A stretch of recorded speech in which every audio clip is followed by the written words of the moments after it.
Hi to everyone who's joining us live, and hi to anyone who's joining us on catch up. If you are watching live, then do say hello in the comments. Let us know where you're watching from. It'd be great to see who we're reaching today. So my name is Zoe Clark. I'm Senior Self-Management Programme Officer at NASS, and I'm joined today by Sarah Leyland, who is Clinical Advisor to the Royal Osteoporosis Society and Osteoporosis Specialist Nurse as well. Hi Sarah, how are you? I'm fine, thank you. Hello Zoe. Thank you so much for joining us. You're a familiar face because we ran a live, I think it was 2021 now, it's a while ago. A long time ago, yes. It's yes. Flown by. So thank you for joining us again. Thank you. Thanks for asking me. Brilliant. I can see we've got Gordon, Connor and Claire joining us, so thanks for joining us. And as we're chatting today, please do feel free to pop any questions you have in the comments, and we'll also be able to come back to any questions that have come in from people catching up afterwards and be able to answer those in the comments there as well.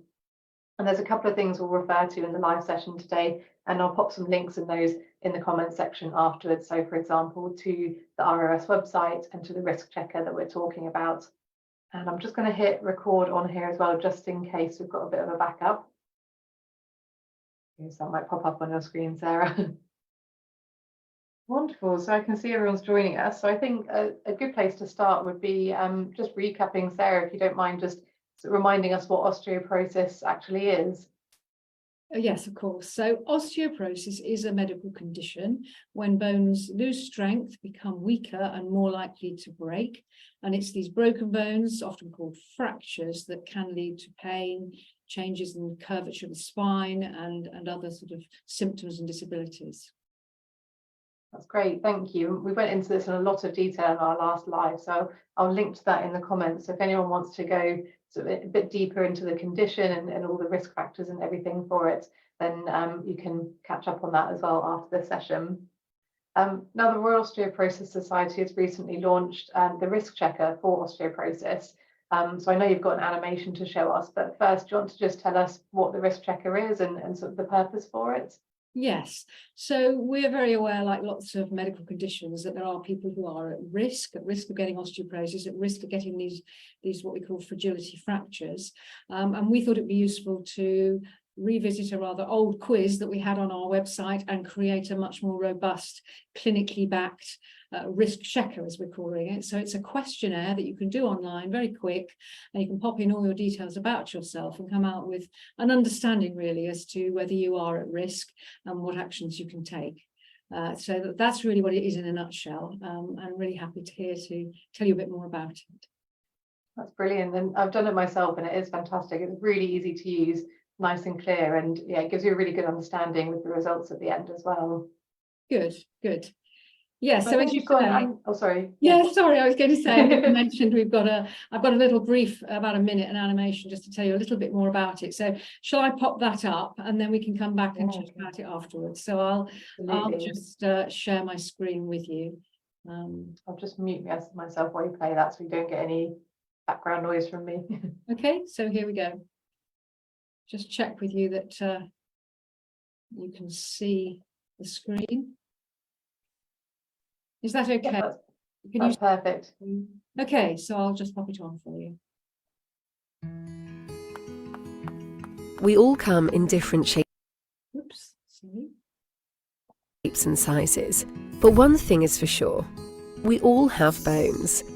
Unfortunately, all too often, bone health is something we forget to think about. Mike recently broke his wrist, and it was only a small trip that caused it to happen, so he's starting to wonder if his bones are as strong as they should be. Amy has always tried to keep active and lead a healthy lifestyle, especially now she's starting to experience the menopause. She wants to make sure she's doing everything she can to look after her health, including protecting her bones. Did you know that 1 in 2 women and 1 in 5 men over 50 will break a bone due to poor bone health? With the Royal Osteoporosis Society's online risk checker, you can find out if you might be at risk of osteoporosis. All you have to do is answer some simple questions about yourself. After 5 minutes, you'll not only know more about your risk of osteoporosis, you'll also get some tips on what you can do to improve your bone health and how you can start a conversation with your GP. So no matter who you are, It's never too early to start thinking about your bone health. What are you waiting for? Check your risk today.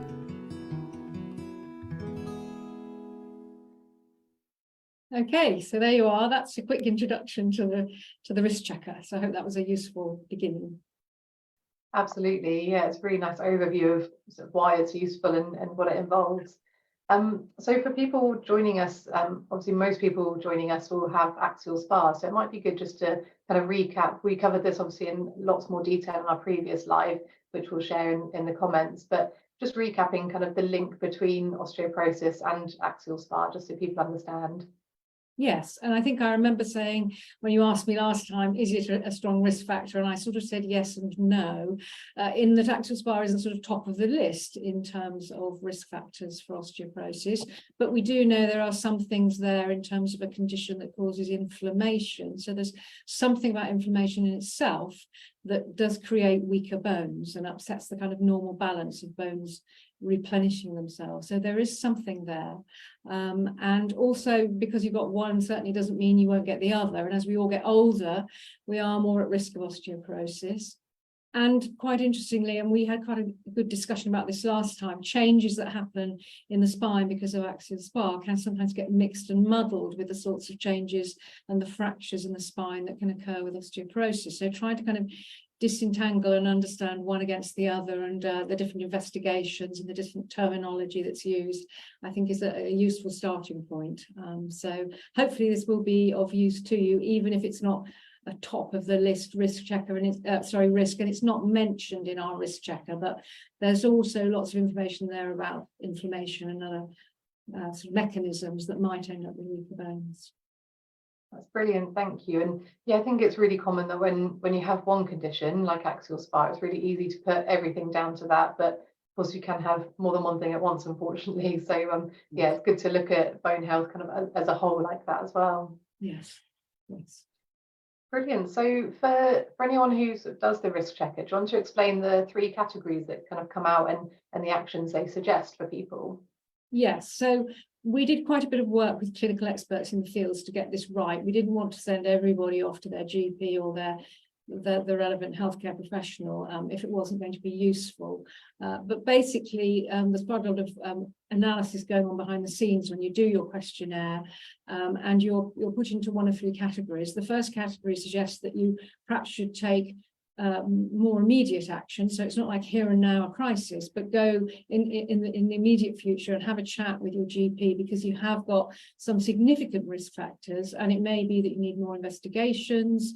You may need a proper formal bone health assessment, which your healthcare professional can do, and indeed you may even need a bone strengthening medication at the end of it. So worth doing something now rather than just leaving it. The second category is more about, well, there's something here, there's some sort of risk factor you've identified. So have a chat at some point with your healthcare professionals, but you don't need to go particularly immediately. And finally, the third category is nothing there that suggests that you are at risk. So no need to take any particular action with healthcare professionals, but why not go and do some bone healthy activity? Why not look at your lifestyle and see if you can help to maintain your bone health throughout your life? So that's kind of in a nutshell too, what it is and what it's aiming to do. Oh, fantastic. And you mentioned there kind of the lifestyle actions. Are you happy to chat us through sort of some of the main ones that for people Yes. in that third category might be helpful? Yes, and I think that there are some that everybody knows about eating well, healthily, a good, well-balanced diet with plenty of calcium, vitamin D if possible, and also protein is an important nutrient. But actually having that broad base of food is really important, not letting weight go too high, but not letting it get too low either. We need that massive body weight pulling on the skeleton, and that takes us into exercise and keeping active. And we know that there are specific types of exercise that help to stimulate bone and help promote bone health, and we've got lots more information on our website about that, videos and fact sheets. Not smoking, not having too much alcohol, getting adequate vitamin D, so that may also be through sensible sunlight exposure, maybe through supplements. These are the kinds of actions that you certainly can easily take and incorporate into your daily life to help keep bones strong. And the good news is all of those things are good for general health, for people with axial SpA and people without as well, aren't they? particularly I with think- smoking. Sorry, Yeah. go. Yes, and I think the exercise story we talked before is a very interesting one, where you're looking at working within your own limitations, if there are any. So doing what you can, being aware of what feels right for you. And I think you said very much in the field of Axial SpA, it's the same really. You need to find what's right for you. Absolutely. So I think on your website you've got exercises in all different positions, like seated, standing. So a whole range of exercises people can do. We have, and we've got some new stuff coming along as well, so watch out. We've got some new videos and films coming through later this year. So. Oh, brilliant. Look forward to seeing those. And yeah, I mean, one of those lifestyle things that you mentioned was smoking as well. And we've definitely, NASS would also recommend that if you are a smoker, then looking at reducing or quitting, and see your GP or healthcare professional for support with that, because there is lots of research that smoking does negatively impact axial SpA and make the condition worse as well. So it's another reason as well, but do get support with that if you need to. Brilliant. So please do pop any questions that you have in the comments there. We're here to answer any questions that you have. And as I said, I will pop the links to our previous session where we went into a lot more detail about the condition itself, and also to the ROS website, so you can go and take the risk checker yourself and check out their resources for support as well. Was there anything else you wanted to mention, Sarah, while waiting for any questions to come in? Well, I was just thinking a little bit more about that sort of higher risk group. So that group where perhaps you need to take more speedy action. And I think people are interested to know who fits in that group. So it's perhaps worthwhile saying that very much reflects what we know in the research. So they were not sort of people that we just sort of plucked out of a list, but we do know that, for instance, if you've already broken a bone very easily, particularly in later life, and for women that's sort of post-menopause, that's a really important warning sign. And we also know if you're on certain medications like corticosteroids, things like prednisolone, which I know are not used quite so much in this field as they were, but certainly that's an important one to know about. And then we know there are some newer, well, I say newer, that more recently, some medications which are incredibly effective, such as treatments for breast cancer and prostate cancer, which are great for the cancer but aren't so good for bones. And so those are people who perhaps need to go and have a chat to their doctor and see if they need further assessment and further bone treatment. And then finally, I was just going to mention early menopause. We know that if you're a woman going through the menopause and that happens before 45 and even before 40 sometimes, then that is an important one where you may want to take action, do something about that, and that might mean considering a hormone treatment or certainly having a conversation with your GP. So that's the top group, and then, as I say, all the other risk factors sort of fit in underneath that, but they're the ones that are seen as the most significant. So I suppose for anyone who's watching who thinks they tick one or more of those boxes, it's all the more important to go ahead and do the checker. Yes, and probably worth just saying that people think, well, what's the point of knowing? Why am I worrying myself? But we do know with other conditions, and I'm thinking of some conditions specifically where you can managing that condition. So, for example, something like anorexia nervosa, where if it's another really good reason to get on top of the anorexia, because if you manage the condition, then you're going to be helping your bones. And celiac condition is another one. So it's not that you automatically have to take a drug treatment or that it's something to worry about, but it's kind of a spur to do something positive about the underlying condition.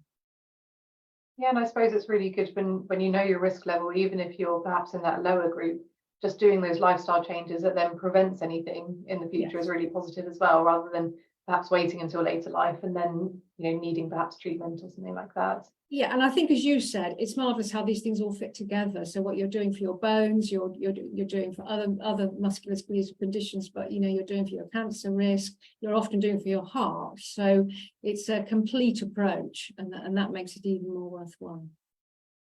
Absolutely, sort of one action, but lots of different benefits from it. Yes. That's fantastic. So I'm keeping an eye out. I haven't seen any comments coming in just yet. Apologies if it's a tech issue and I'm not able to see them on my screen, but nothing just yet. We've got some time, so if you do have any burning questions for Sarah, please do pop them in the comments there. As I said, if you're watching on catch up and you want to pop any questions in, please do feel free to. I'll keep an eye out on those comments over the next few days and we can respond there as well. Wonderful. While I give everyone a few minutes just to pop any questions in there, was there anything else finally? I know we've covered a lot of ground in a short amount of time, Sarah, but anything else you wanted to mention? Well, I think stepping on from risk, well, obviously we're here to talk about the risk checker and risk factors, but I would just say that we do know that the other two big areas of people, if they have got osteoporosis, are the drug treatments, the medications. A lot of questions come out of that, and we've got a great suite of fact sheets on our website and a very knowledgeable specialist nurse helpline. So if people want to talk through their individual need for or their concerns about drug treatments, then that's a big area. And then the other is just to talk a bit about people who've got the fractures. So in osteoporosis, as I say, it's about fractures often in the spine, which can lead to long-term pain problems. And again, we've got a great suite of information there and videos and people talking about their own situation. So you don't necessarily have to have a risk factor question. There's lots of other information there if it would be of use. Oh, that's fantastic.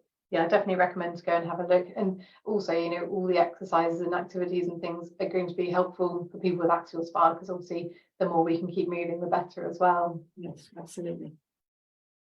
That's brilliant. So I'll just let everyone know about our next session as well. So our next session is going to be Wednesday, the 17th of March.